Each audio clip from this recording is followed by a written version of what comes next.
44 श्लोक में संक्रांति टीका चल रही थी, हल्का सा शंका कर रहे हैं। ननो ब्राह्मण क्षत्रियेषां नियमेन कर्तव्यानि कर्माणि वक्ष्यामि इति उपक्रम्य, आपने कहा था मैं इन वर्ण व्यवस्था वालों का नियमित कर्म क्या है वो बताऊंगा, और वह न बता करके आप इनका सत्वादि गुण को लेकर के जो प्राकृत कर्म है वो बता रहे हैं आप। इति उपक्रम्य समोदम इति शौर्यंतेज इति प्राकृतेव धर्म उपदिश्यते न तो वैदिकं कर्म नियमेन कर्तव्यम येन कृतेन ईश्वर प्रियते। समोदम इत्यादि ब्राह्मण के लिए, शौर्य तेज इत्यादि क्षत्रिय के लिए प्रकृति का जो कार्यभूता सत्वतम गुण है तत्प्रधानभूता प्राकृत धर्मों को ही आपने उपदेश दिया, और यहाँ तो अग्निहोत्र आदि का नाम ही नहीं लिया। न तो वैदिकं कर्म, संध्या करो, अग्निहोत्र करो, दशमास करो, ऐसे कुछ कहना चाहिए। क्षत्रिय को करना है, ये कर्म करना चाहिए, यागों को वैश्य को याग करना चाहिए, ये तो कुछ कहा नहीं आपने। कर्म बताऊंगा बोल रहे हैं और धर्म बता रहे हो, प्राकृत धर्म वो भी, ये तो अनुचित है। नहीं, शम शौर्य कृषि आदि कर्मणाम अनुष्ठितेन ईश्वर प्रियते, और शम शौर्य कृषि आदि कर्मों का अनुष्ठान करने से ईश्वर प्रसन्न होगा, यह कहना भी उचित नहीं है। कथम इदम विपरीतम कर्म उपदेशति चेत, और कर्म उपदेश करूंगा बोल के ऐसे विपरीत उपदेश जो कर रहे हो, ये कैसे कर रहे हैं आप। यदि चेत सत्यम अर्धांगीकार कहते, ठीक कहते हो। समाधिकम शौर्यादिकं च कर्म संध्यादिवद अनुष्ठेम न भवति। यद्यपि ठीक तुमने कहा है, समाधि हो, शौर्यादि हो, कृषि आदि हो, ये संध्या वंदन आदि के समान कोई अनुष्ठेय कर्म नहीं है। नापि इदम ईश्वर प्रीति च भवति, और ये सब जो ईश्वर की प्रीति के लिए भी नहीं होते हैं, ये तो स्व गुणानुरूप कथन मात्र ही है। तथापि विशेष उच्चते, फिर भी जैसे विशेष कहा गया, अरहर संध्या उपासित सायं प्रातः अग्निहोत्र ज्योति यज्ञोद्यनम दानम इत्यादि इति द्विजातीनाम अध्ययनम विद्या दानम इति ब्राह्मणादीनाम नियमेन नित्यं कर्तव्यं कर्म यथाशास्त्रेण उक्तम तथा शमेन शांता शिवमाचरन्ति। श्रुति स्मृतियों की व्यवस्था इस प्रकार से दी गई, देख लो कि हर संध्या उपासित सायं प्रातः अग्निहोत्र ज्योति, जैसे नित्य कर्मों का वर्णन किया है, और यज्ञोद्यम दानम विद्या इत्यादि स्मृतिकारों ने जो कहा है। द्विजातियों के लिए अध्ययन और विद्या दान आदि वर्णन जो किया है, वह ब्राह्मणादिनाम नियमेन नित्यं कर्तव्य कर्म, ब्राह्मणादियों के द्वारा नियमित रूप से नित्य कर्तव्य कर्म है वो। जिस प्रकार से शास्त्रेण एव उक्तम, शास्त्र के द्वारा कहा गया, तथा ये भी शास्त्र ने कहा है क्या, शमेन शांता शिवमाचरन्ति दमेन दान्ता किल विषम भवधुनन्ति तपस्या किल विषम हन्ति, ये भी तब स्मृतिकारों ने कहा है। शमेन, शम का अभ्यास से शांचित्व वाले ही कल्याणकारी, जो वेद में कहो कर्मों को ही शिवम कल्याणकारिणम आचरन्ति। दमेन दान्ता, दम का अभ्यास है, जिन लोगों ने इंद्रियों का दमन किया है वे लोग पाप का नाश करने में समर्थ होते हैं। तप के द्वारा भी किल विषम हन्ति इत्यादि, इसलिए इनका साक्षात संबंध नहीं है, मत समझो। शम का भी कर्म के साथ, संध्या वंदन आदि के साथ संबंध है, शौर्य आदि के अपने उनके जो दमन आदि के साथ संबंध है। इसलिए जो कहा गया स्वाभाविक गुण कर का धर्म करके कह रहे हो, वे भी एक तरह से कर्म में उपयोगी है। राज्यो अधिकम रक्षणम सर्वभूतानाम न्याय दंडत्वम बिभ्रियात संग्राम संस्थानम अनिवृत्तिश्चैति। और राजा के लिए अधिक कर्म क्या था, सर्वभूतों की रक्षा, न्यायपूर्वक दंड धारण करना, विभ्रियात और संग्राम में संस्थानम बिना निवृत्ति का पलायन किए बिना रहना।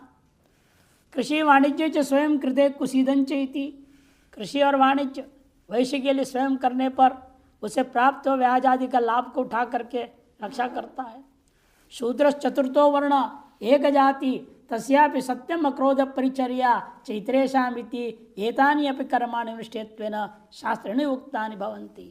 शूद्र के लिए एक जन्म वाला ही है, फिर भी उसको भी कहा गया सत्यम अक्रोध परिचर्या, ये भी सब अन्यों के समान उसके लिए भी कर्मों का अनुष्ठित्व नहीं शास्त्र के द्वारा कहा गया है।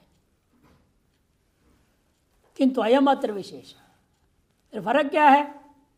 यदि अत्र विशेष ब्राह्मणादि नाम संध्योपासनादि अग्निहोत्रादि अविभक्तो वर्णाश्रम धर्म, ब्राह्मण क्षत्रिय वैश्य इन तीनों के लिए संध्योपासना अग्निहोत्र आदि सामान्य धर्म, अविभक्त विशेष नहीं, तीनों को करना है बराबर।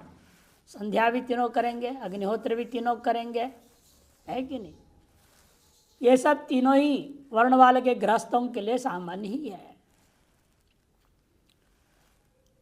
और वर्णाश्रम धर्म शम शौर्य कृषि आदिस्तु, और शम शौर्य कृषि आदि जो कहा गया ये प्रतिविभक्त, समाधि और शौर्यादि कृषि आदि ये अलग अलग वर्णन के, ब्राह्मण के लिए, क्षेत्र के लिए, वैश्य के लिए, तीनों के लिए बराबर नहीं।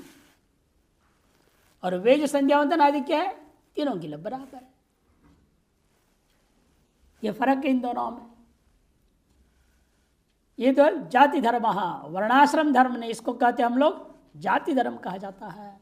ततो जाति वर्ण आश्रय निमित्त को दो अपि हेतु धर्मो नित्यो, इसे जाति निमित्त धर्म हो या वर्णाश्रम निमित्त धर्म हो, ये दोनों ही धर्म वास्तव में नित्य ही होते हैं। श्रौत स्मार्थ कर्मवत प्रधान वेव, श्रौत स्मार्थ अन्य कर्मों के समान ये भी प्रधान ही होते हैं। भवतो न तो तयोर अंगांगी भाव सिद्ध्यति, ऐसा होते हुए इनमें परस्पर अंगांगी भाव की परिकल्पना करना उचित नहीं है। उभवपि शास्त्र ने नियतत्वा, क्योंकि दोनों के दोनों शास्त्र के द्वारा नियत कर्म के रूप में ही कहा गया है। मोक्षोणाम नियमेन अनुष्ठातव्यमेव, मोक्षों के द्वारा तो स्व स्व वर्ण, स्व स्व आश्रम और स्व स्व जाति के अनुसार जो जो बताया गया कर्म है वह अनुष्ठान करने योग्य है ही। नैवात्र किंचित विपरीतम अस्ति गृहीतुम बोधयितुम वा, कुछ भी ग्रहण करने या बोध कराने का विपरीत में कुछ भी नहीं है। जो भी कहा गया है सब कुछ वेदानुरूप ही है। ततो जाति धर्मे नियमेन वर्तमान ब्राह्मणादि भी स्वस्वर्णाश्रमार्हं कर्म वैदिकम नित्यम अनुष्ठातव्यम नान्यथा। इसीलिए तात्पर्य यही है यहाँ पर कहने का कि पहले आपको अपने अपने जाति धर्म पर ध्यान देना है ज़्यादा, और उसके बिना केवल हम वैदिक कर्म में लगे रहे तो काम फायदा नहीं है। आप वैदिक स्मार्थ कर्म कर रहे हैं, स्व जाति धर्म का पालन नहीं करते हैं, तो उससे आपको कोई लाभ नहीं होगा। ये यहाँ विशेष बताना चाह रहे हैं। जाति धर्म में नियमेन वर्तमान रहे ब्राह्मण आदि भी स्व स्वर्णाश्रम रंग कर्म वैदिकम नित्यम अनुष्ठातव्यम नान्यथा। यदि आपके शमदम आदि है, आप जो करते संध्या अग्निहोत्र आदि उसका पूर्ण लाभ मिलेगा। इधर शमदम आदि है ही नहीं, वो पाखंड कहा जाएगा इसको, उसी का नाम तो पाखंड है। जाति धर्म है ही नहीं, और बाहर दिखावट कर रहा है मैं वैदिक हूँ और अग्निहोत्र कर रहा है, संध्या कर रहा है, सब पाखंड है। फिर पहले जाति धर्म अपनाओ, क्योंकि वो तो जन्मतः आपका अधिकार का विषय है। और ये संध्या अग्निहोत्र तो बाद में मिला है, जब द्विज हुए तब। वर्णाश्रम का जो धर्म है वो द्विजत्व प्राप्ति के बाद आता है, और उसे जाति धर्म जो है जन्मतः ही है आपके लिए, इसलिए उसकी प्रधानता है। अब उसे छोड़ दोगे और केवल वैदिक कर्म करूँगा, जो संध्यावंदन का भी उपनयन संस्कार हो गया इसलिए मैं संध्या करूँगा, लेकिन शाम दाम तितिक्षा कुछ नहीं करूँगा, गाली गलौज करते भी रहूँगा, गुस्सा होते रहूँगा, तो इसे पाखंडी कहा जाएगा। ये कोई आपका कर्मकांड आपको लाभ देने वाला नहीं है, अंतर्मन शुद्धि का भी काम का नहीं है वो। इसे जाति धर्म की प्राधान्यता को बताने के लिए भगवान जान करके अंत में इन चीज़ों का वर्णन किया है। कर्मण प्रधान से एकदेश अनुष्ठान साकल्य असंभवात, कर्म का प्रधान भूतेन जो विद्यमान कर्म है उसे एक देश का अनुष्ठान करके यूँ सोचोगे मैं साकल्य सकल पूर्णता को प्राप्त कर गया, ये असंभव ही है। न तत्फलम सिद्धति, और वैसे कर्मों से फल भी सिद्ध होने वाला नहीं। जैसे बार बार हम कहते आ रहे हैं कि ब्राह्मणों का कर्तव्य पहले अपना घर में नित्य संध्या करें, उसके बाद यजमान का कर्मकांड करने के लिए जाएं। ये अपने घर में उठा लेट से क्या करें, समय नहीं मिला और कर्मकांड वह करना है, यजमान को टाइम दे दिए 6 बजे चंद्रेश्वर मंदिर पहुंच जाओ, तो क्या करें, अब यही उठाइए 5 बजे और नहा धो के तैयार हो गए, सामग्री भी साथ में रास्ते में ले जाना है, फूल दही वही लेके जाना है, तो भागम भाग में पहुंच ही जाओ। तो हम कहते फिर भी संक्षिप्त संध्या मंदिर में पहुंच के वहीं कर लो, अपने घर में ना भी करो तो वहां कर लो, उसके बाद ही वह शुरू करना, तभी आपको भी लाभ मिलेगा, यजमान को भी लाभ मिलेगा, नहीं तो नहीं मिलेगा। दोनों का हानि है उसमें। यजमान को इतनी हानि नहीं जितना कराने वाले पंडित को हानि। स्वकर्म के बिना ही परकर्म मात्र के लिए करने प्रवृत्त होता है, वह उभय हानिकारक होता है और विशेषतः स्वयं के हानि होता है। इसे शौच इसलिए कहते हैं तत्फलमपि न सिद्ध्यति, नहीं श्रौत स्मार्त्योर अन्यतर अनुष्ठान संस्कार साकल्यम सिद्धति तद्वत्। जैसे श्रौत स्मार्त दोनों में से एक की संस्कार को आपने अनुष्ठान कर लिया, उतने माह से समझोगे मेरे सारे संस्कार पूरे हो गए, ये कहना आपको उचित नहीं है। जैसा वैसे इन मामले में भी समझे।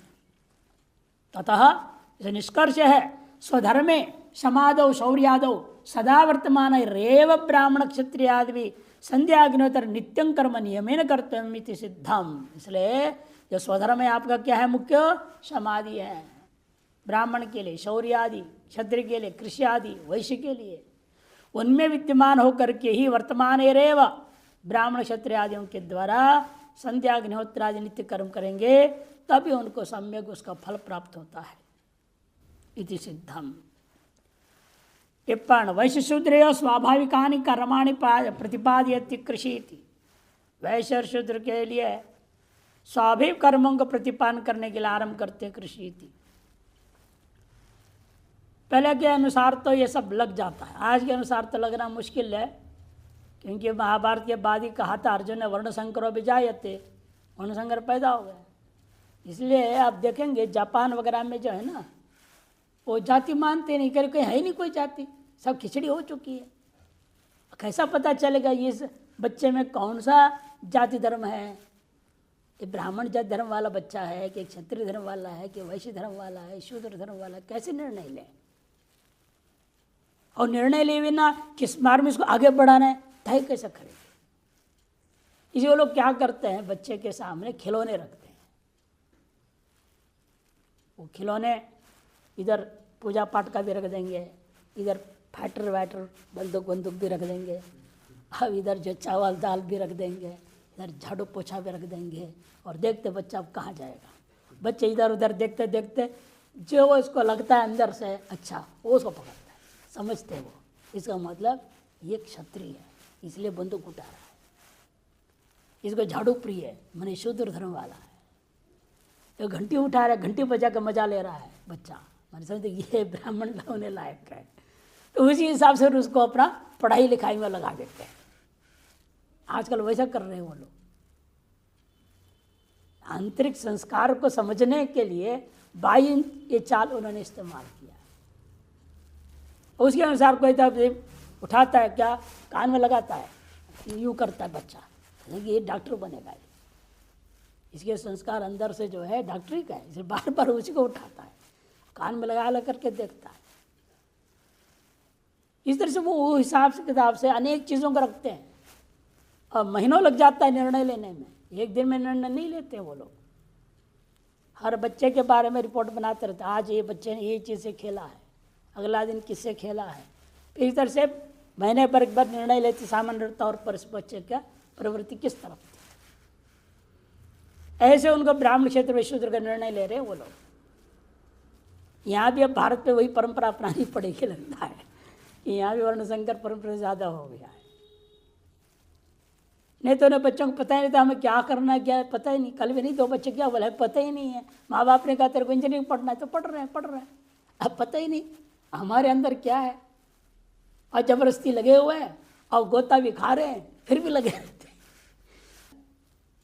कई बच्चे देखा हम IAS करेंगे और योग्य है ही नहीं, 4-5 बार फेल, फिर भी लगे हुए हैं।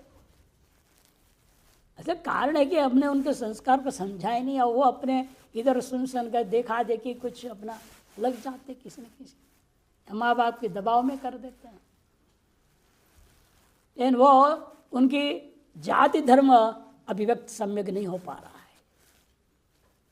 और यहाँ पर पद्धति पहले से थी भाई, खानदान इस तरह की चलता था, कहीं वर्ण संकरता नहीं थी, सवर्णा में ही विवाह हुआ करता सब था, इसलिए वहाँ तो मालूम होता है इसके जाति धर्म इसके जाति धर्म उसके अनुसार चलता था। ये लगभग 1000 साल से ये लगभग ये काम बिगड़ते ही जा रहा है, दिन प्रतिदिन बिगड़ रहा है। इसलिए ये आजकल के हिसाब से लागू करना बड़ा मुश्किल है। अब एक ऐसे हम लोगों के सामने थे कि हमारे पास थे, करीब 5 साल रहे और पढ़ाई किए, वकील थे और हाई कोर्ट में वो रहे, सरकार के और अटॉर्नी जनरल भी बने थे। वो क्यों घर द्वार छोड़ के इस मार्ग में आए, पूछते पूछते एक दिन बात निकल गई। वो चाहते थे अपने बेटे में से कोई एक बेटा वकील बने और दोनों नहीं बने, दोनों को रुचि नहीं इस वकालत में, और दोनों इंजीनियरिंग लाइन में चले गए। वो दुखी हो गए, हमारी विरासत से जो था वो अब मैं किसको दूंगा। फिर वहाँ जो कार्यकाल में उनके जूनियर जो बोलते हैं थे, उनको ही सिखाया पड़ा, उनको सारा पुस्तक सब उनको दे दिया और विरक्त होकर घर छोड़ गया। इसलिए जो खानदानी संस्कार जो कहा जाता था वो जमाना अब खत्म सा हो गया है। इसलिए ये सब पढ़ने हैं, हम लोग पढ़ रहे हैं, लेकिन घटता कम है आजकल, जाति धर्म घटता मुश्किल है। वैश्यशूद्रयो स्वाभाविकानि कर्माणि प्रतिपादयति कृषयति मनुरप्याः पशूनां रक्षणं दानम् इज्याध्ययनमेव च वणिक्पथं कुसीदञ्च वैश्यस्य कृषिमेव च। पशुओं की रक्षा, दान देना, पूजा करना, अध्ययन करना, वणिक पथम व्यापार करना, कुसीदंच और ब्याज पर धन दे करके ब्याज का व्यापार भी करना, ये वैश्य का, और साथ साथ कृषि में वच खेती करना उसका काम है। एकमेव तु शूद्रस्य प्रभु कर्म समादिशत एतेषामेव वर्णानां शुश्रूषा मनसूयया इति च। 1:10 और 1:91 में आया, एकमेव तु शूद्रस्य प्रभु कर्म समादिशत। शूद्र के लिए प्रभु मन ईश्वर ने एक ही कर्म सम्यक आदेश दे दिया है। क्या कर्म है? एतेषामेव वर्णानां, पूर्वोक्त 3 वर्ण ब्राह्मण क्षत्रिय वैश्य, उन्हीं वर्णों सेवा, वह भी अनसूयया, असूया के बिना। असूया क्या चीज वर्णन कर चुके हैं? गुणेशु दोषाविष्करण असूया, सामान्य लक्षण है गुण में भी दोष का आविष्कार करना, यह असूया। तार्श असूया से रहित होकर के सेवा, यह एकमात्र शूद्र कर्म में कहा गया है।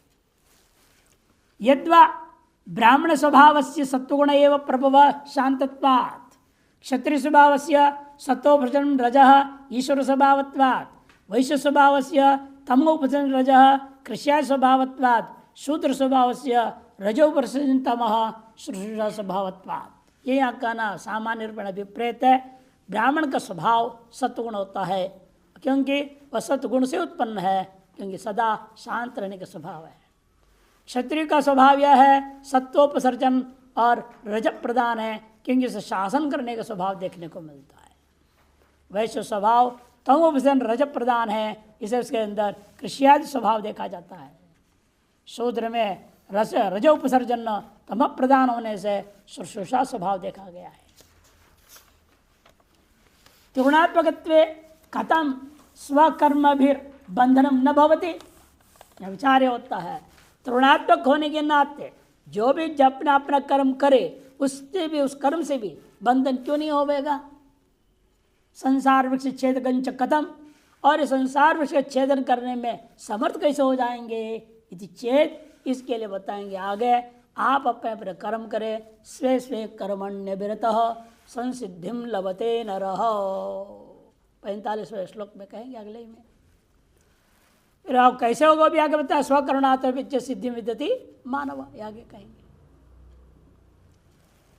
इतिचा भाष्य अवतरणे का एतेषां जाति विहितानां कर्मणां सम्यक् अनुष्ठितानां स्वर्ग प्राप्ति फलम स्वभावतो वर्णाश्रमाश्च स्वकर्मनिष्ठाः प्रेत्य कर्म फलम अनुभूय ततशेषेण विशिष्ट देश जाति कुल धर्म आयु श्रुत वृत्त वित्त सुख मेधसो जन्म प्रतिपद्यंत इत्यादि स्मृतिभ्य पुराणे च वर्णिनाम आश्रमणांच लोकफल भेद विशेष स्मरणात् कारणांतरांतु इदम वक्ष्यमाणं फलम अपि स्यात्। यद्यपि ये वर्णाश्रम धर्म जाति धर्म जो वर्णन किया गया, इसका सम्यक अनुष्ठान करने से अधिकतर श्रुति स्मृति पुराणों में एक ही बात कही गई है, उनको स्वर्गलोक की प्राप्ति होती है। और उसमें भी संप्रदाय भेद से किसने स्वर्ग का नाम कैलाश लोक लग दिया, कोई कहता है वैकुंठ लोक है, कोई कहता है साकेत लोक है, नाम अलग अलग रख दें, लेकिन एक उत्कृष्ट लोक प्राप्ति फल बताया गया है। फिर आप यहाँ पर कैसे कह रहे हैं मुमुक्षु को भी ये सब करना चाहिए? अरे ये सब करके मुमुक्षु को मोक्ष चाहिए, स्वर्ग थोड़ी जाना है। फिर इन्हीं कर्मों के द्वारा जिन्हें स्वर्ग आदि प्राप्ति बताया गया, उन्हीं कर्मों को करते हुए मोक्ष प्राप्ति कैसे होगी?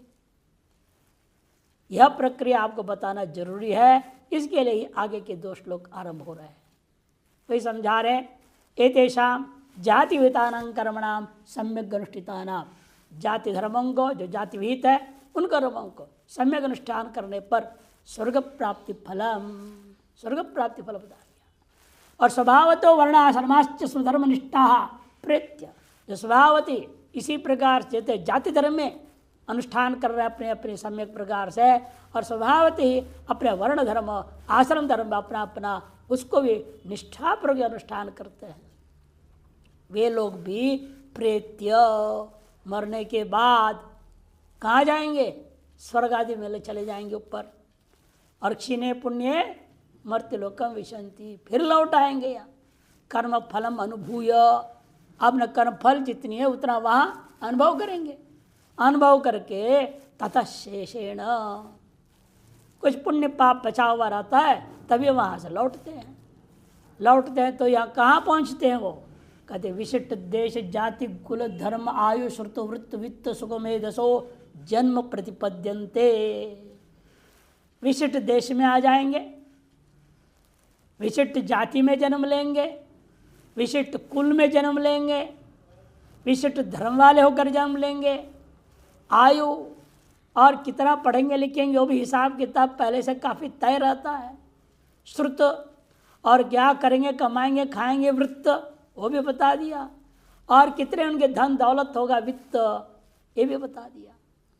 और इन प्राप्त श्रुत वृत्ति के द्वारा कितना सुख भोग करेंगे, और उस सुख भोग के काल में भी उनकी मेधा, उनकी शक्ति सामर्थ्य बौद्धिक वो कितने काम करती है, ये सारी चीज़ें उनसे विशिष्ट जो जन्म है वह उसको प्राप्त कर लेता है। इत्यादि स्मृतिभ्य पुराणे च वर्णिनाम आश्रमणांच लोकफल भेद विशेष स्मरणात्। इत्यादि स्मृतियों के द्वारा पुराणों में इन वर्णियों को और आश्रमियों को स्वजाति धर्म उत्पन्न करते हुए अनुष्ठान करने वालों को लोकफल भेद विशेष स्मरण किया गया है। लेकिन यही नहीं होता है इनको करने से। इन्हीं कर्मों को जाति धर्म हो, वर्ण धर्म हो, आश्रम धर्म हो निष्काम भाव से करता है और ईश्वर अर्पण बुद्धि से करता है, ईश्वर प्रत्यर्थ ही कर देता है, तब कारणांतरात्, ये कारणांतर क्या है? आप ईश्वर प्रीति के लिए कर रहे हैं, निष्काम भाव से कर रहे हैं, ये कारणांतरात् इदम वक्ष्यमाणम फलम, ये आगे कहे जाने वाला मोक्ष पर फल देने में भी यह समर्थ हो जाता है। कर्म वही है, किस उद्देश्य से कर रहे हैं उस पर निर्भर है। आपके दृष्टिकोण क्या है उस पर निर्भर है। उसको वर्णन करने के लिए आरंभ कर रहे हैं अभी। संक्रांति अवतरणिका।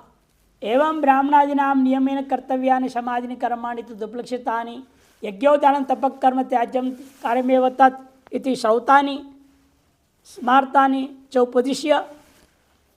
इस प्रकार सब अंत में ब्राह्मणादियों के द्वारा नियमित रूप से कर्तव्य जो अपना अपना समाधि शौर्यादि कृष्यादि कर्म है उनसे उपलक्षित और साथ से पूर्व में जो कहा था यज्ञोदान तपक कर्म न त्याज्यम कार्य में अवतदिति श्रौत समार्थों को भी कहा था।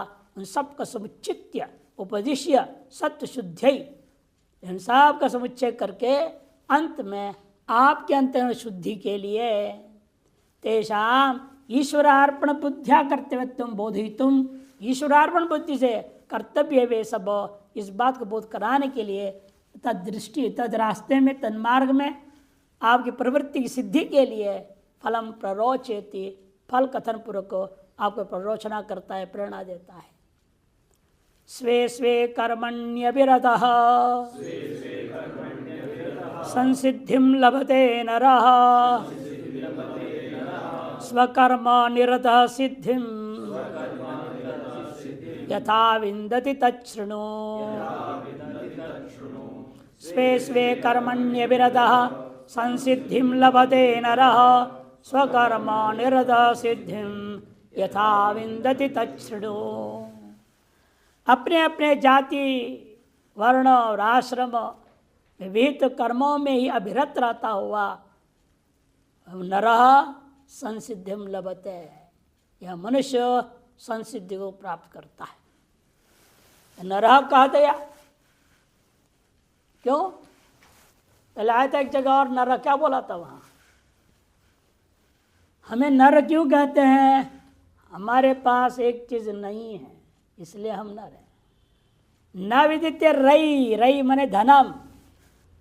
कौन सा धन नहीं है हमारे पास? जेब में तो पूरा भरा पड़ा है, बैंक में भी बैलेंस बहुत है। यदि कोई कहेगा तो हम कहते तुम्हारे पास ब्रह्म विद्या रूपी धन नहीं है। न विद्यते रई ब्रह्म विद्यात्मकम धनम यस्य स नरः, उसका नाम नर होता है।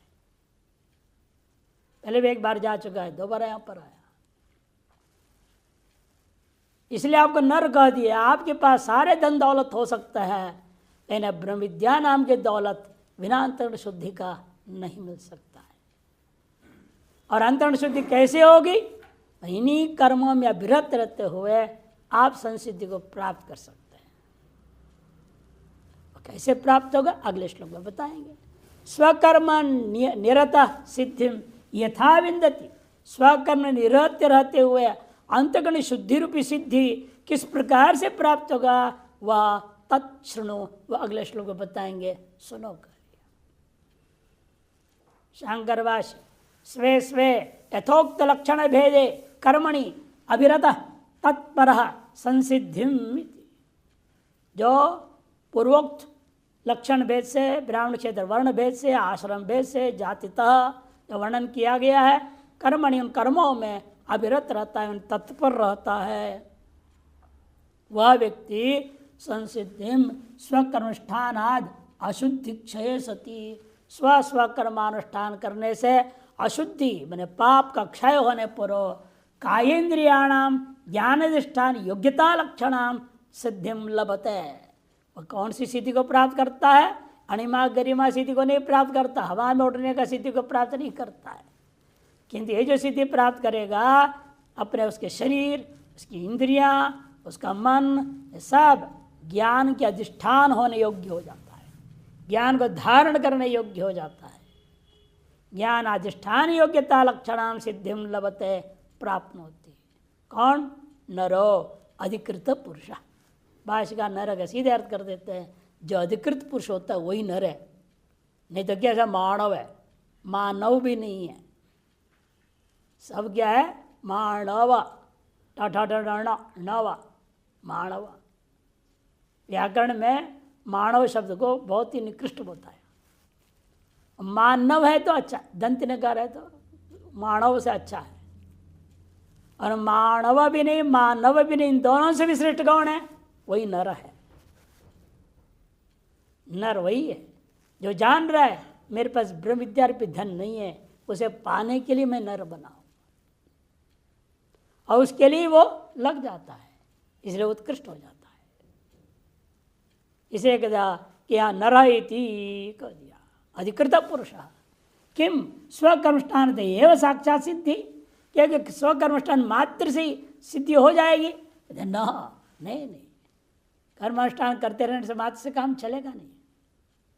कि अनुष्ठान करते रहते कर्म, बीच में कोई न कोई लफड़ा खड़ा हो गया और सारे कर्म का फल उसी में उड़ेल देता है।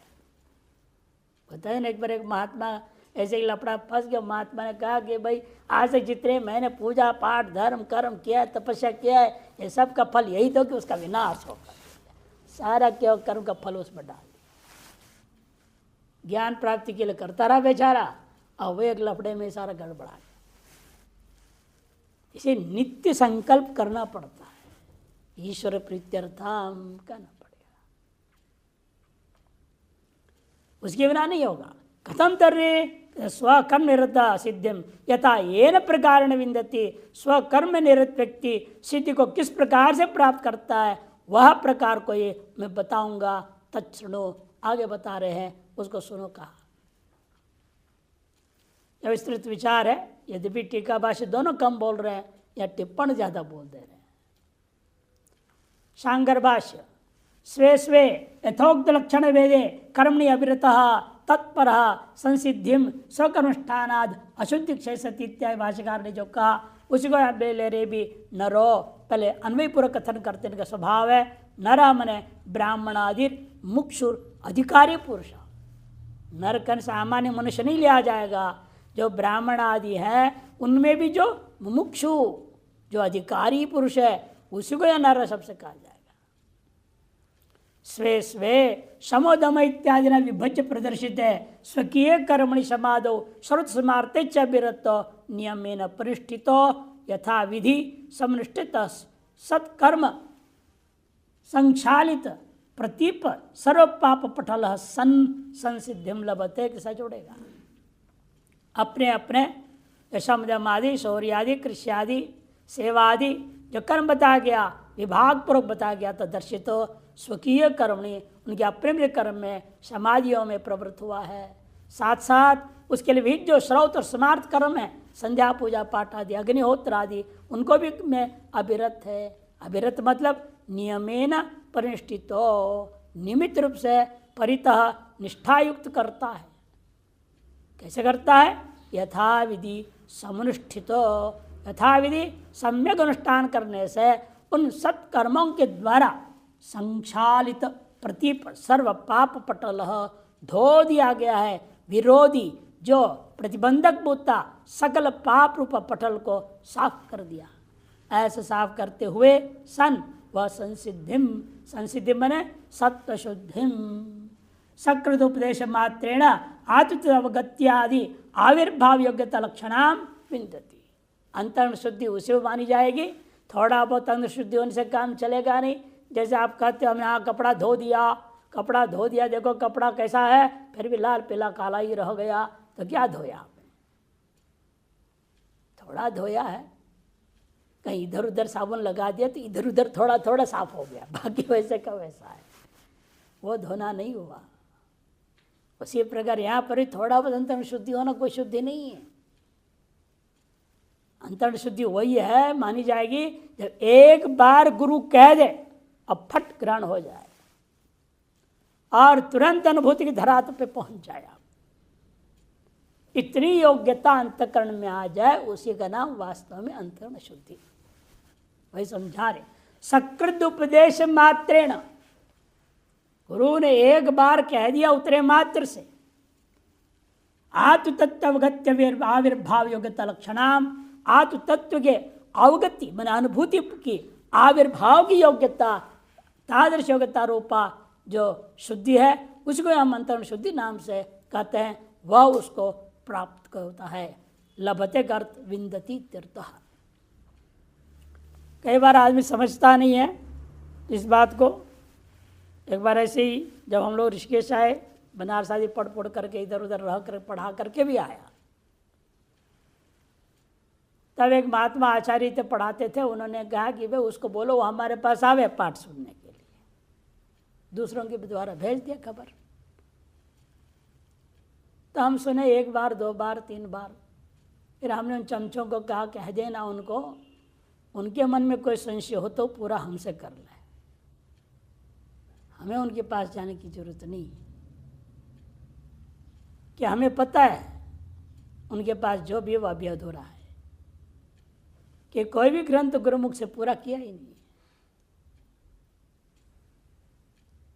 जागरूक का तो बड़ा क्रोधावेष्ट हो गए, मेरे को ऐसे करता है आज का बच्चा, उम्र में हमारे डबल उम्र के थे ना वो, ऐसे बोले वो। तो आगे चेड़ा बता रहा थे, बहुत गुस्सा हो रही है उनकी, इसे स्पष्ट तुम्हारी बातों से अभी उनको ब्रह्म ज्ञान हुआ ही नहीं है। ब्रह्म ज्ञान होता तो गुस्सा क्यों हो रहे? ठीक है, कोई नहीं सुनना चाहते तुमसे ना सुने सही, हमारे आज कितने हाथ चले जाते, आगवा पाइनो नित्या सांस्कृतिक भारत, हमें कोई फर्क पड़ता नहीं है। उन्हें फर्क पड़ रहा है, मेरा भी समस्या है, उनमें ही समस्या है।